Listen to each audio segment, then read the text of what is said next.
Gracia y paz del Señor Jesús sea con todos ustedes, queridos hermanos. Una vez más, bienvenidos a nuestro estudio que vamos a iniciar en esta ocasión.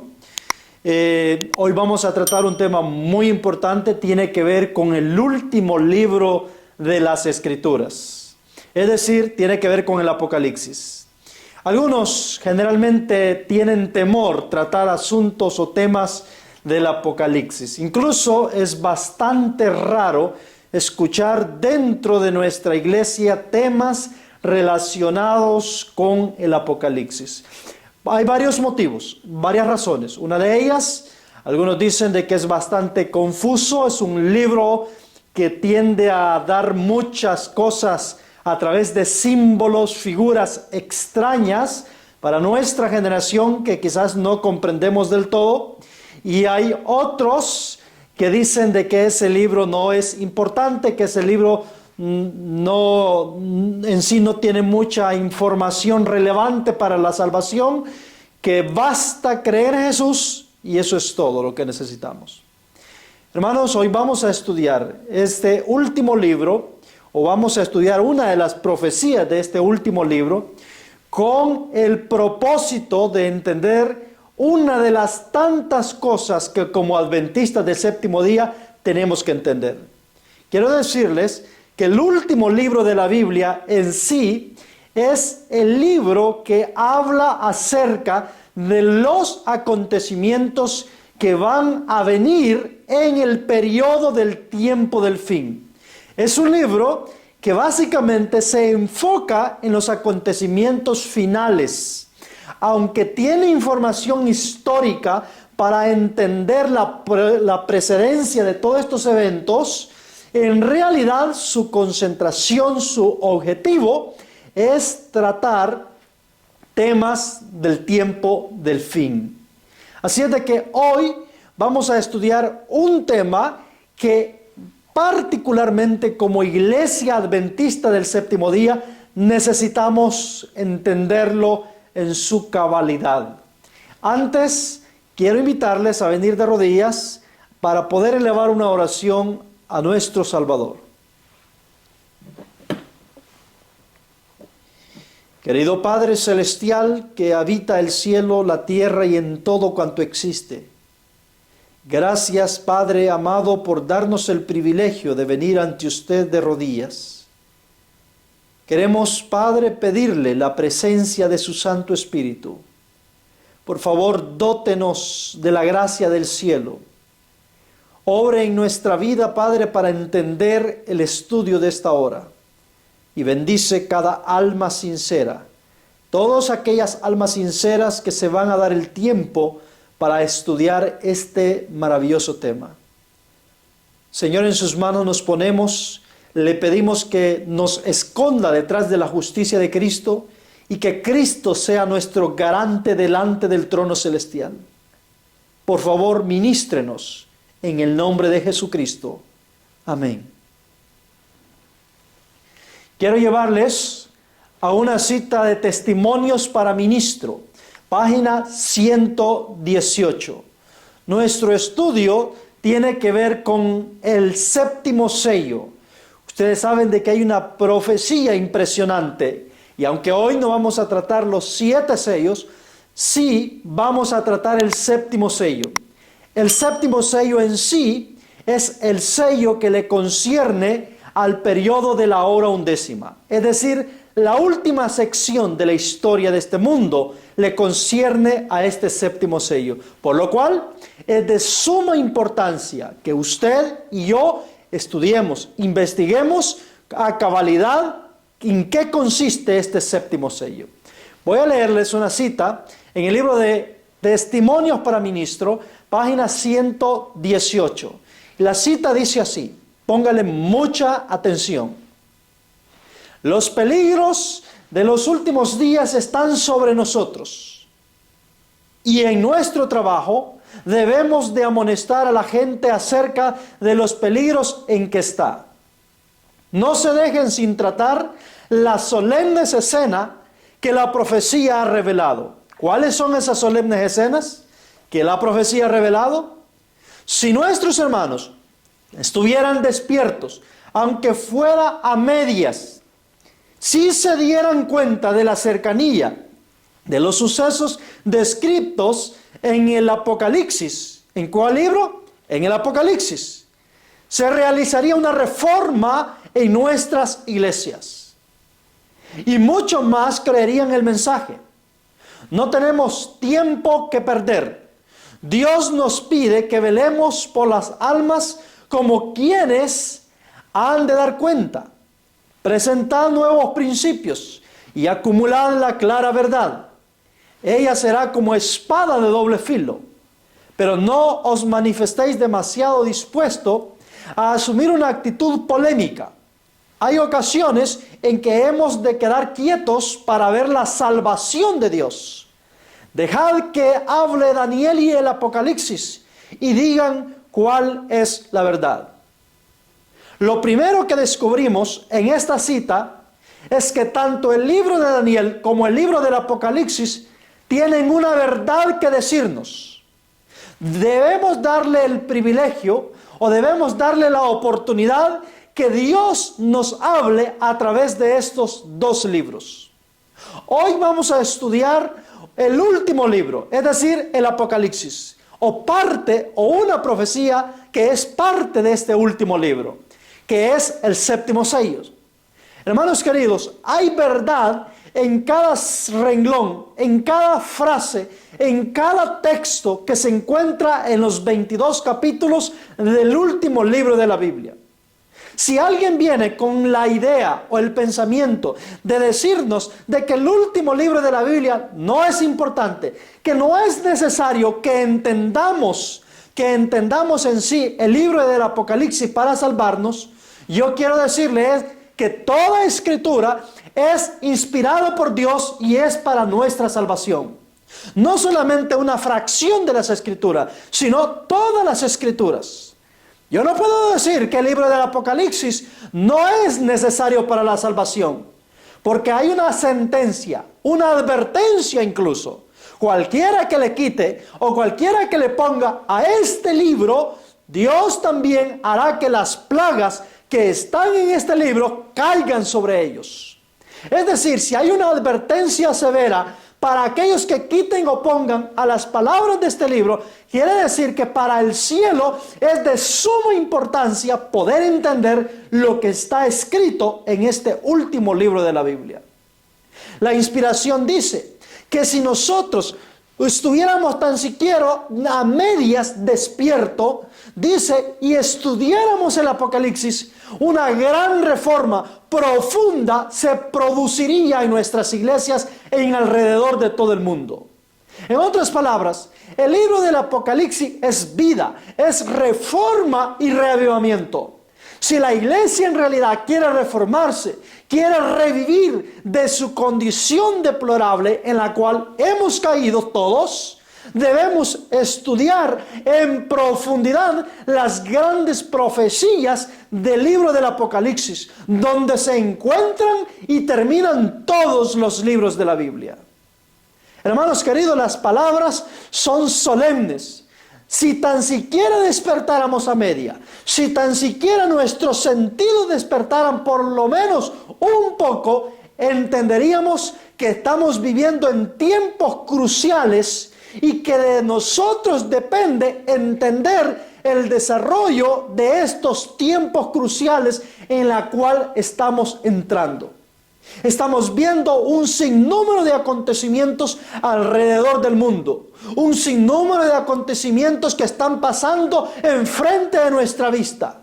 Algunos de ellos quizás los percibimos, otros no los entendemos o los ignoramos en su totalidad, porque desgraciadamente hemos ignorado o hemos hecho a un lado las grandes profecías que se encuentran en el libro del Apocalipsis. Hay unos dicen, bueno, dejemos de predicar tanta profecía y hablemos más del amor de Dios. Queridos hermanos, toda la revelación de las Escrituras fue revelado a su pueblo porque Dios ama a su pueblo, porque Dios no quiere que su pueblo se pierda, porque Dios no quiere que su pueblo se extravíe o se vaya por caminos torcidos y se termine perdiendo. Es el propósito de Dios de revelar las profecías por amor a nosotros, para que nosotros podamos entender los caminos que están por delante y sepamos anticipadamente cuál camino es el que debemos tomar. Esto es, hermanos queridos, de suma importancia, al punto que el último libro de la Biblia se le confió a uno de los profetas más especiales que quizás Dios haya llamado en historia. Y además de profeta, a uno de los apóstoles, más bien dicho, al apóstol más amado, es decir, al apóstol amado de Jesús, según describe las Escrituras, al apóstol Juan. A la misma vez, el último libro de la Biblia, la Escritura nos dice que lo reveló Jesús a través de su ángel. Jesús, la expresión plena del amor de Dios en favor de nosotros. Él mismo se encargó de revelarnos el último libro de la Biblia para que pudiésemos entenderlo bajo de la perspectiva del amor de Dios. Imagínense usted, lo reveló el Hijo de Dios, que es la plenitud del amor de Dios revelada a la humanidad. Y se lo reveló al discípulo amado, es decir, al discípulo que comprendió más de cerca el amor de Dios. En otras palabras, al apóstol Juan. Dígame usted si en el libro de Apocalipsis no hay amor de Dios. Dígame usted si en las profecías del Apocalipsis no se revela la plenitud del amor de Dios, cuando es el mismo Hijo amado por el cual Dios amó tanto al mundo que lo entregó para ser sacrificado, y este Hijo amado se lo revela al discípulo amado para que este discípulo amado se lo revele a la iglesia amada que Dios tiene en esta tierra. Dígame usted si no hay amor en este último libro de la Biblia. El problema es que nosotros tenemos una comprensión ficticia, una comprensión falsa de lo que es el amor de Dios. Nosotros pensamos que el amor de Dios es una licencia para pecar, es una licencia para que yo haga lo que yo deseo hacer y al final de cuentas Él me tiene que salvar porque Dios me ama. Así no funciona el amor de Dios. El amor de Dios funciona en que Él quiere salvarnos, pero Él sabe que en las condiciones que estamos no nos puede salvar. Por lo cual Él revela una verdad o revela la verdad para que a través de la verdad podamos ser santificados por esa verdad y así podamos llegar a ser salvos y aptos para habitar con este Dios de amor que tanto dio por nosotros.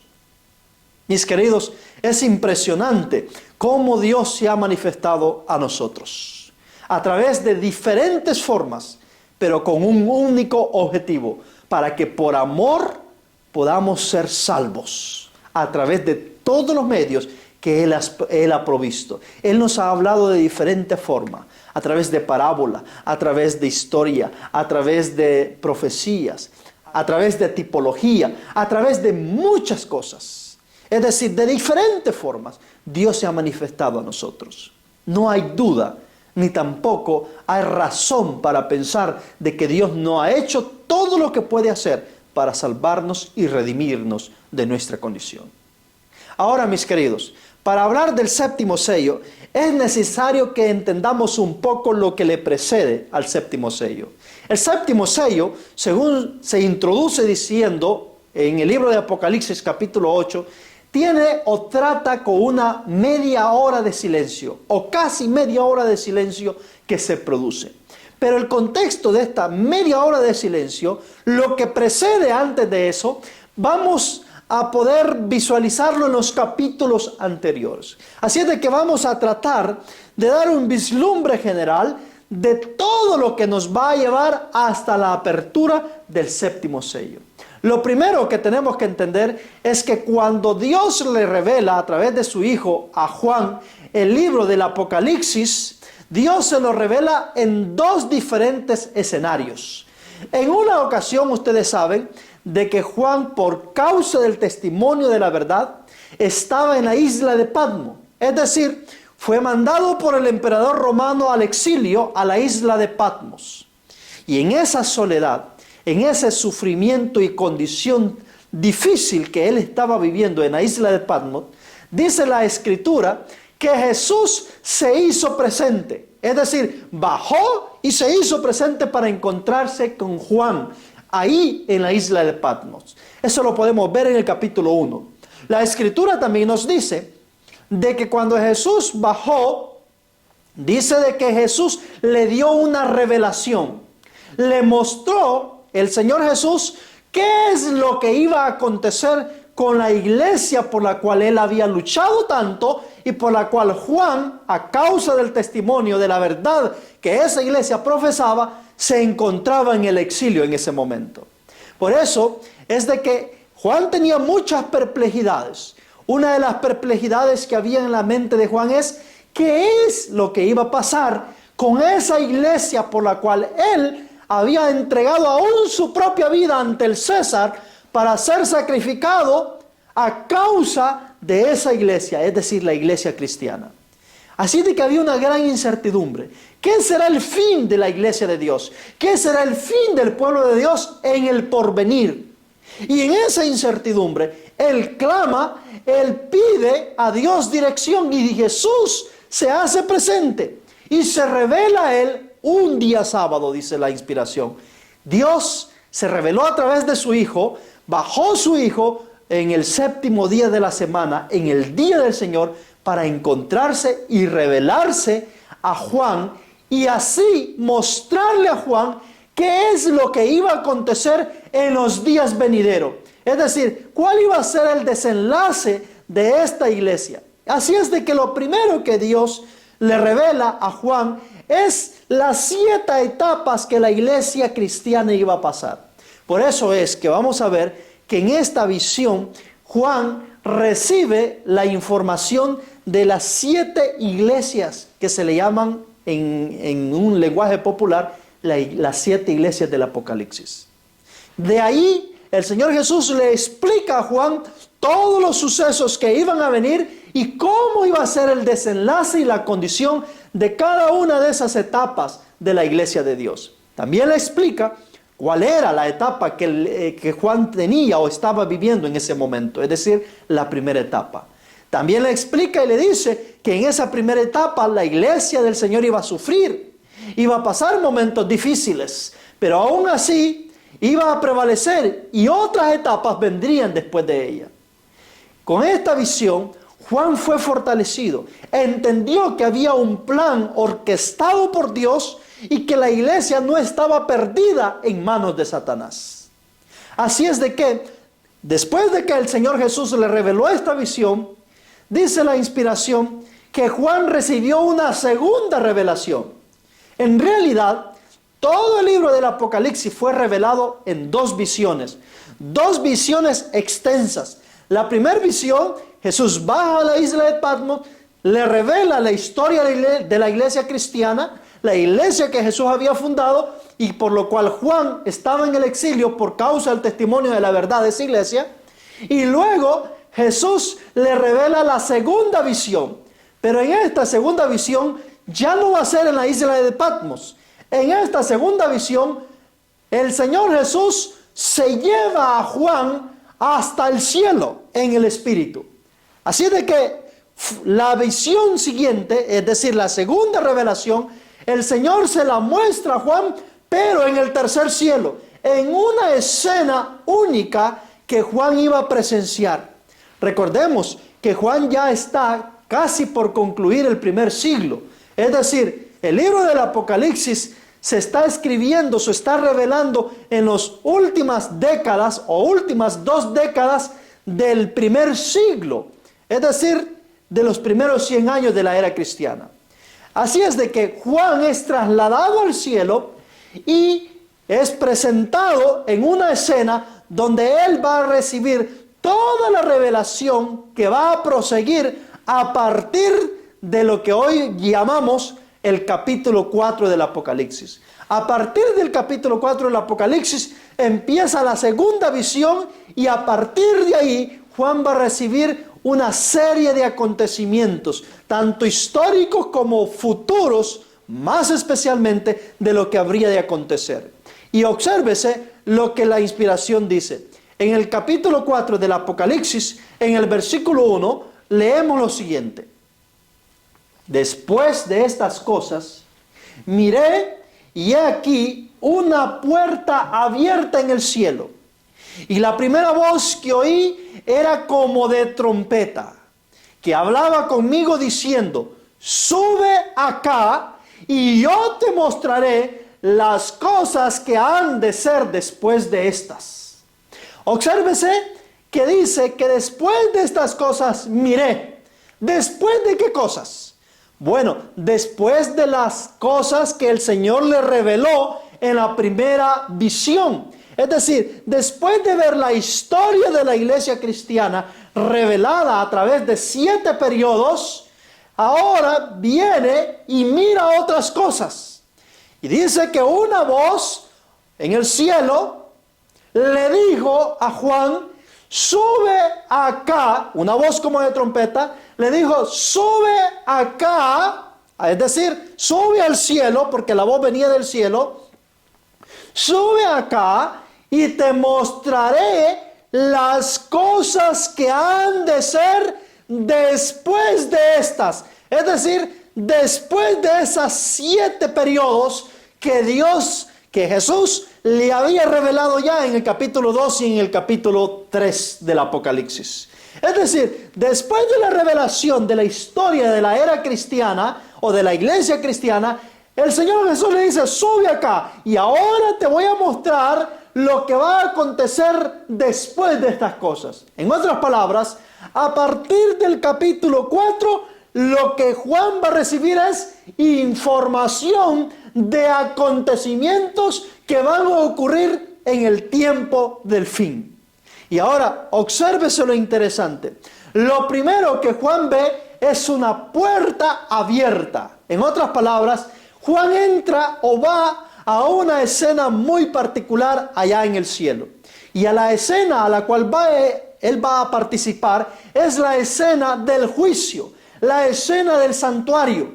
La puerta en sí que se abre es la puerta del lugar santísimo, donde Juan va a presenciar los solemnes acontecimientos que van a venir en el fin de este mundo, es decir, en el periodo del tiempo del fin.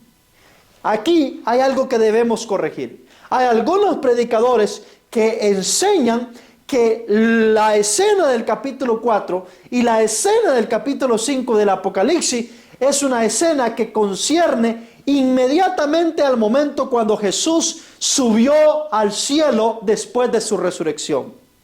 Pero lo que el ángel está diciendo a Juan no es eso. El ángel está diciendo, sube acá y te mostraré las cosas que han de suceder después de estas. Si sabemos de que la historia de las 7 iglesias pasadas es por lo menos la historia de los primeros 1800 años del cristianismo, es decir, de la era cristiana, quiere decir de que lo que va a revelarle el ángel a Juan es la historia futura de acontecimientos que van a ocurrir a partir del tiempo del fin, es decir, a partir del último periodo de la historia de esta tierra.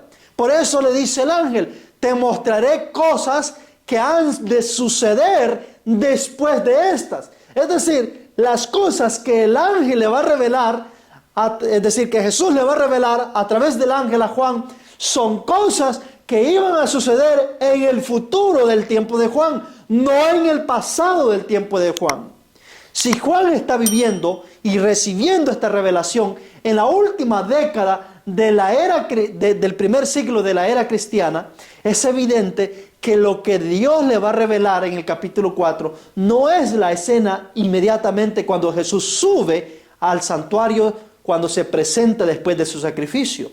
Es verdad que la hermana White dice que Jesús subió al cielo y que hubo un concilio en el cielo donde Jesús se presentó para poder presentarse delante de su Padre y preguntarle si era acepto su sacrificio. Pero esa escena que la hermana White describe no es la escena del capítulo 4. En la escena del capítulo 4, el ángel está siendo enfático en decirle que son cosas que sucederán después de estas cosas que él estaba viviendo y había visto en el tiempo presente del tiempo de Juan.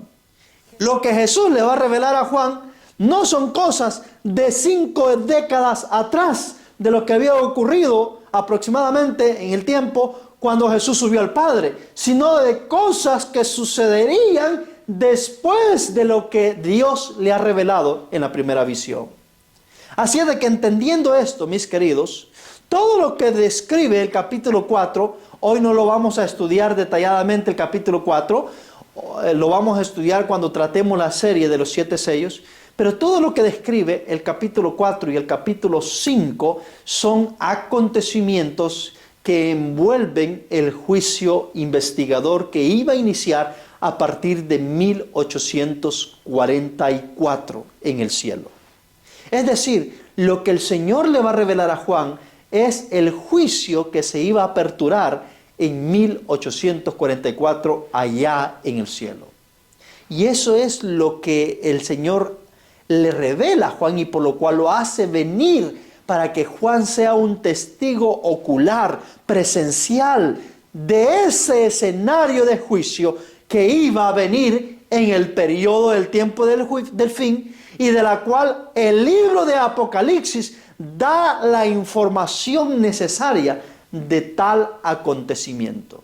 Podemos ver también en el libro del Apocalipsis, en el capítulo 5, versículo 6, la inspiración dice de que en esta escena que se le presenta a Juan en el capítulo 4 y 5 y posterior, en realidad Jesús tenía una posición. Y vamos a ver la naturaleza de la posición que Jesús tenía. Veamos el capítulo 5 y versículo 6 del Apocalipsis. Y miré, y aquí en medio del trono y de los 4 seres vivientes, en medio de los ancianos, estaba en pie un cordero como inmolado que tenía 7 cuernos, 7 ojos, que son los 7 espíritus de Dios enviados a toda la tierra. Aquí la Escritura nos dice que Jesús se encontraba en medio del trono como un cordero inmolado presente delante del que estaba sentado en el trono, es decir, de Dios, delante del Padre.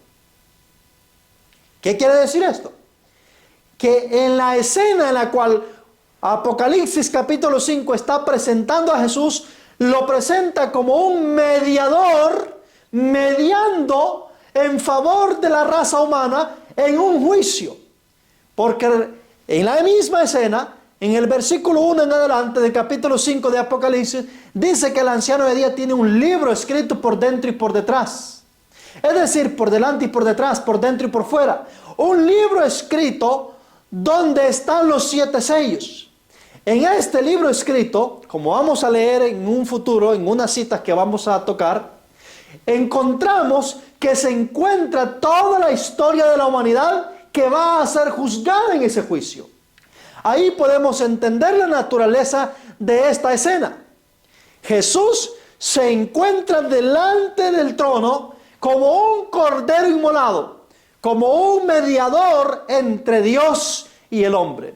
Ahora, cuando Jesús sube al cielo, después de su resurrección, Jesús no sube para ponerse delante del Padre como un cordero inmolado. La Escritura no lo revela así. En el libro de Hebreos, capítulo 8, versículo 1, dice cómo es que Jesús se encontraba después de que Jesús subió al cielo. Dice, así que la suma de lo que hemos oído y dicho es, tenemos tal sumo sacerdote, el cual está sentado a la diestra del trono de la majestad en los cielos. Y 1 Pedro 3:22 dice, el cual, habiendo subido al cielo, está a la diestra de Dios, estando sujetos a él ángeles, autoridades y potestades. ¿Qué es lo que estamos visualizando? Lo que estamos visualizando es que cuando Jesús sube al cielo, Jesús no va a ponerse en medio del trono, enfrente del Padre como un cordero inmolado para mediar, sino que la función del lugar santo Él la hace sentado a la diestra del Padre, ¿sí?, como sumo sacerdote, intercediendo por nosotros. Así es como lo ven los escritores santos, es decir, los apóstoles y profetas. Lo ven a la diestra del Padre. Cuando Él sube al cielo, se va a la diestra del Padre. El mismo Esteban, en Hechos 7, 55 y 56, la inspiración dice: mas lleno del Espíritu Santo, puesto los ojos en el cielo, vio la gloria de Dios y a Jesús en pie a la diestra de Dios. Y dijo: he aquí veo los cielos abiertos y al Hijo del Hombre en pie a la diestra de Dios. Entonces, mis queridos, por un lado, los apóstoles ven a Jesús a la diestra de Dios en el cielo, después de que Él ha subido, porque quien lo está testificando es Esteban. Sabemos que Esteban es el mártir que clausuró el periodo para los judíos de las 70 semanas, y él es el que está por revelación viendo en qué lugar se encontraba ubicado Jesús. Dice que Él está a la diestra de Dios, pero Apocalipsis capítulo 5 versículo 6 dice que el Cordero no está a la diestra de Dios, sino que está en medio del trono, frente a Dios, como un Cordero inmolado, interviniendo en favor de la raza humana. Mis queridos, son dos escenarios diferentes. Entonces, aquellos que están diciendo de que la escena del capítulo 4 en realidad es la escena cuando Jesús sube al cielo y se presenta delante del Padre, ¿sí?, delante del Padre para ver si había sido acepto su sacrificio, no es la misma escena de la cual la hermana White está narrando. Esta de Apocalipsis 4 y 5 es la escena del juicio, mientras que sí hay una escena que la sierva de Dios recibió por revelación, donde ella describe el acontecimiento cuando se da el concilio celestial y Jesús se presenta delante del Padre. Pero estamos viendo que no son escenas iguales por la posición y por otros aspectos. Por el mismo Juan, que se le dice que lo que está recibiendo es acontecimientos que iban a ocurrir después de estas cosas que él estaba presenciando y viviendo en sus días. Así es de que acontecimientos que vendrían en el futuro. Ahora, hay otra razón por la cual muchos están diciendo: no, esta escena en realidad es en el lugar santo, porque en el capítulo 4 hay elementos que se dan en el lugar santo, o que se encuentran nada más en el lugar santo. Y el elemento que quizás más resalta en el capítulo 4, de la cual muchos toman para poder argumentar de que realmente la escena del capítulo 4 es en el lugar santo cuando Jesús sube, es porque ahí aparece el candelabro de oro de las 7 lamparitas. Y todos sabemos, los que hemos estudiado el tema del santuario, sabemos de que el candelabro se encontraba en el lugar santo, no en el lugar santísimo. Y entonces cualquiera puede decir: bueno, por la lógica sabemos de que las escenas del capítulo 4 es concerniente al lugar santo y no al lugar santísimo. Ahora, mis queridos, eso está en el libro de Apocalipsis capítulo 4, versículo 5. Lo vamos a leer para que veamos un poco el panorama. Mire lo que dice: y del trono salían relámpagos y truenos y voces, y delante del trono ardían 7 lámparas de fuego, las cuales son los 7 espíritus de Dios. Ahí podemos ver por lo menos las 7 lámparas. Y entonces aquí es donde muchos dicen: ven, esta escena es del lugar santo, porque este instrumento solo se encontraba en el lugar santo. Mis queridos, este razonamiento viene porque nosotros ignoramos totalmente todo lo que ocurría en el santuario terrenal. Y es que solamente entendiendo el santuario terrenal y su sistema es como podemos entender el libro del Apocalipsis. Se nos olvida un pequeño detalle. ¿Cuál es este pequeño detalle? Que el versículo 1 del capítulo 4 se introduce diciendo que hay una puerta que fue abierta. Es decir, hay una puerta que fue abierta en el cielo, en ese santuario. Y en contexto de esa puerta abierta es que viene todo lo subsiguiente, todo el escenario subsiguiente. Ahora, para que entendamos un poco este asunto, vamos a irnos a qué es lo que ocurría en la historia del santuario terrenal y en el sistema antiguo. ¿Cuándo es que se abría la puerta? ¿Cuándo es que esa puerta se aperturaba en el lugar, en el santuario terrenal? ¿Y cada cuánto se aperturaba esa puerta? ¿Y para qué se aperturaba esa puerta?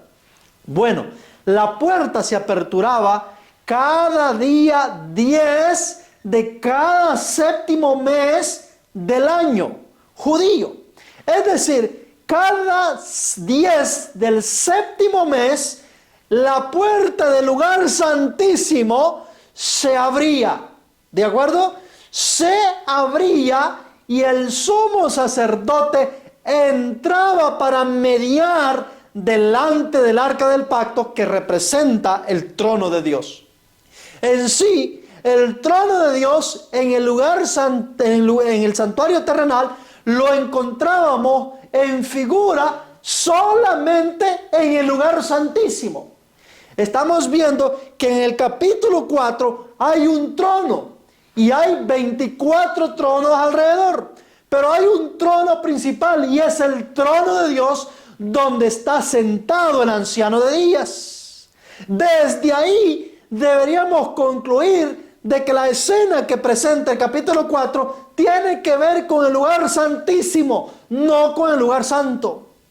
Entonces, hay un trono de Dios, pues en el santuario terrenal, el trono de Dios en figura se encontraba en el lugar santísimo, donde estaba el arca del pacto y donde bajaba la Shekinah una vez al año, para poder así hacer el sacrificio, es decir, la mediación en favor del pueblo.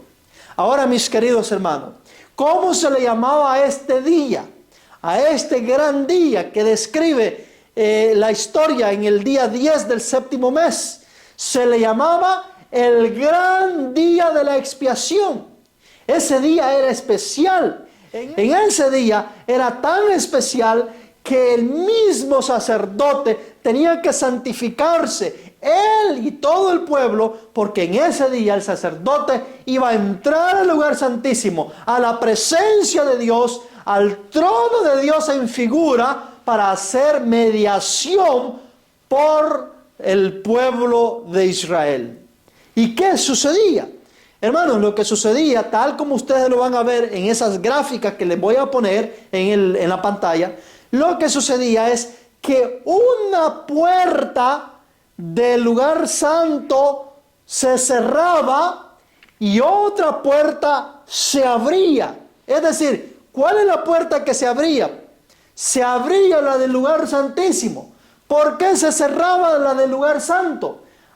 Porque lo que sucede es que cuando se abría la del lugar santísimo, la gloria de Dios llenaba todo el santuario. Es decir, todo el santuario venía a ser un lugar santísimo, porque ya no había ese velo que separara lo santo de lo santísimo, porque la gloria de Dios ahora traspasaba al lugar santo y éste se convertía en santísimo por la gloria de Dios. Por eso es que la puerta exterior del santuario tenía que cerrarse y la puerta interior del santuario tenía que abrirse para que todo el lugar fuera aperturado para este día especial. Era expiación por la casa de Israel en este día. Mire lo que la hermana White dice para confirmar lo que estamos hablando. En primero es escrito en la página 42. La sierva de Dios dice: vi que Jesús había cerrado la puerta del lugar santo y nadie podía abrirla, y que había abierto la puerta que da acceso al lugar santísimo y nadie puede cerrarla. Es decir, Jesús cerró la puerta del lugar santo y abrió la puerta del lugar santísimo. Entonces, ¿cuál es la puerta abierta que Juan vio en el capítulo 4, versículo 1? La puerta abierta que él vio es la puerta del lugar santísimo. Es decir, es la puerta para poder entrar al santuario cuando se está haciendo la expiación. Recordemos que solamente un día al año, en el gran día de la expiación, todo el santuario se convertía en un lugar santísimo y por eso se cerraba la puerta exterior del lugar santo. Por eso es que, mis queridos, vamos a ver en la escena del capítulo 4 y en la escena del capítulo 5, vamos a ver al Cordero inmolado frente al trono de Dios. Vamos a ver en el capítulo 4 al trono de Dios. Ya vimos que el trono de Dios está en el lugar santísimo, pero ahí lo estamos viendo en el capítulo 4 porque todo el lugar santísimo, tanto el lugar santo y santísimo, son un solo elemento.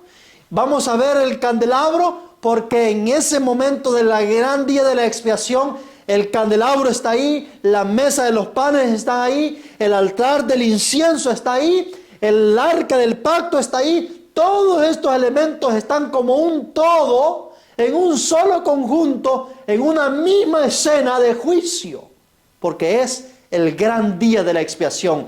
El velo del templo se ha aperturado y todo el lugar es santísimo por la gloria de Dios. Entonces, ¿qué es lo que se va a develar? ¿Qué es lo que ocurría en el gran día de la expiación en el tipo? Es decir, en el pasado sistema. Lo que ocurría es que todo aquel israelita que no estuviera santificado en ese gran día de expiación, tenía que haber una preparación previa para poder llegar a ese gran día de expiación. Todo israelita que no estuviera santificado era cortado de su pueblo, moría, mis queridos hermanos, moría totalmente. Si el sacerdote no estaba consagrado, moría al encontrarse con Dios. Si había un israelita rebelde que se rebelaba y que no se había hecho los preparativos concernientes, el mismo pueblo lo mataba, es decir, lo eliminaba, ejecutaba el juicio en el nombre de Dios. Eso es lo que ocurría en el sistema terrenal. En otras palabras, en el gran día de la expiación, ningún impío podía prevalecer con vida. Y eso es lo que pasaba en el tiempo pasado. Ahora, este gran día de expiación era para poder purificar a Israel, para limpiar a Israel, no para purificar ni limpiar al mundo. El mundo en realidad ignoraba, seguía su curso, pero Israel entraba en una purga una vez al año, en el día 10 del séptimo mes, en el gran día de la expiación.